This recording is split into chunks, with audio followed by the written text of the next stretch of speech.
नमस्कार मैत्रिणींनो, रंजना किचनमध्ये तुमचं अगदी मनापासून स्वागत आहे. आज आपल्याला पाहिजे आहे हळद, ओल्या हळदीपासून रेसिपी. आणि हे आलंसुद्धा आहे आणि लिंबू एक घेतलेला आहे आणि मिरच्याही घेतलेल्या आहेत.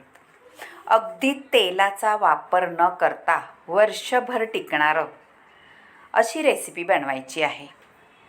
हळदीपासून लोणचंही बनवतात किंवा अनेक काही पदार्थ असतात, पण आपल्याला वर्षभर तर टिकवायचं आहे, पण अजिबात तेलाचा वापर आणि जास्त मसाल्यांचा वापर करायचा नाही. आपल्याला सौंदर्यवर्धक अशी पदार्थ बनवायचा आहे.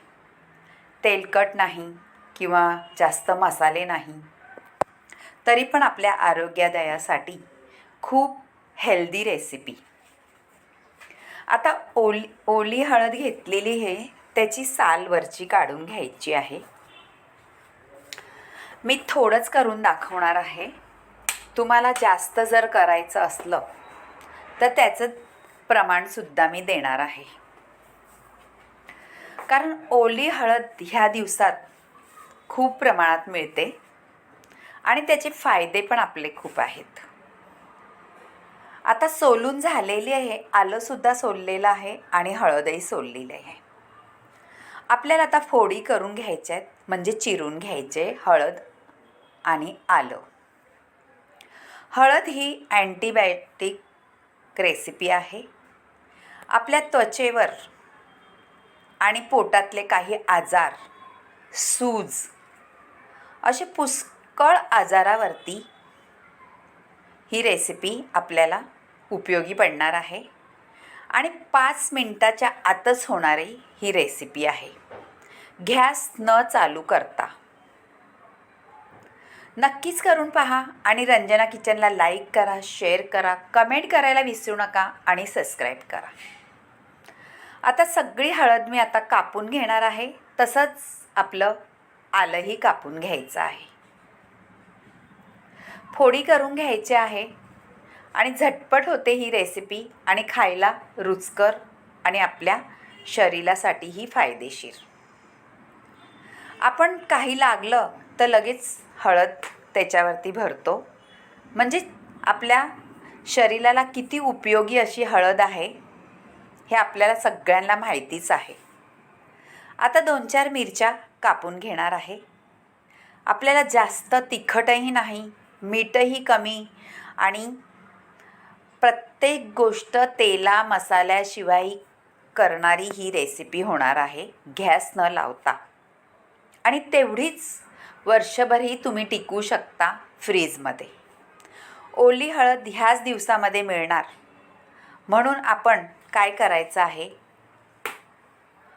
स्टोर करून ठेवायची आणि हे रेसिपी फ्रीजमध्ये स्टोर करून ठेवायची, म्हणजे आपण वर्षभर खाऊ शकतो.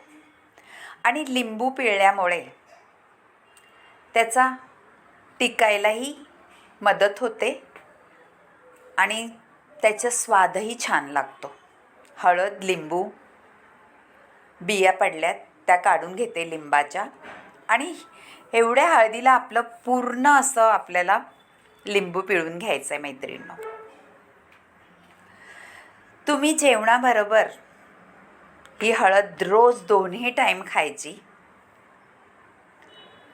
नक्कीच तुमच्या शरीराला फायदा तर होईच, पण आपल्या शरीरामध्ये कुठे सूज असेल किंवा आपल्याला हातापायाला मुंग्या येत असतील, त्याच्यावरती खूप फायदेशीर ही रेसिपी ठरणार आहे. आणि आपले त्वचा नितळ होण्यासाठी सुद्धा ही रेसिपी तेवढीच फायदेशीर आहे. मीठही घालून घेतलेलं आहे. मीठ, लिंबू आणि मिरची, हळद आणि आलं पूर्ण आपल्याला त्याचा एकजीव करायचा आहे, त्याच्यामध्ये सगळं मिक्स करायचं आहे आणि थोडा वेळ आपल्याला बाहेर ठेवायचं आहे, म्हणजे मुरस्तोपर्यंत. त्याच्यात मीठ, लिंबू, मिरची ह्याचा रसकस सगळा मुरस्तोपर्यंत बाहेर. हे पहा, मिठाचं पाणी झालेलं आहे आणि लिंबाचं सुद्धा, आणि तेच मदत करतं आपल्याला ही रेसिपी टिकायला. नक्की करून पहा. तुमच्या मैत्रिणीशी सुद्धा ही रेसिपी शेअर करा. अजिबात गॅसही लागत नाही, तेलही लागत नाही, तरीसुद्धा आपल्या सौंदर्यासाठी ही तितकीच हेल्दी रेसिपी आहे. आणि आवडली तर एक लाईक करा, कमेंट करा ह्याच्यावरती तुम्हाला काय वाटतं ह्या रेसिपीबद्दल. आवडलीच तर तुम्ही कुठून पाहता व्हिडिओ ते सुद्धा कळवा. माझ्या रेसिपी आवडत असल्या तर नक्कीच कमेंटमध्ये मला कळवा. त्याच्यात काही फरक करायचा असेल ते सुद्धा मला सांगा. हे पहा, झटपट 2 मिनटात होणारी रेसिपी, तेवढीच चवेला आणि सौंदर्याला, त्वचेला, आपल्या पूर्ण शरीरासाठी हेल्दी रेसिपी आहे. अँटीबायोटिक रेसिपी असल्यामुळे अजिबात आपल्या शरीरासाठी खूपच फायदेशीर. बाकी काही नाही घेतलं तर ही हळद खा, तुम्हाला नक्कीच फरक पडेल. बाय मैत्रिणींनो, भेटूया अशाच नवनवीन रेसिपीमध्ये. तोपर्यंत हळदीचा स्वाद घ्या आणि काहीही वेळ न लागता रेसिपी आहे. Bye bye.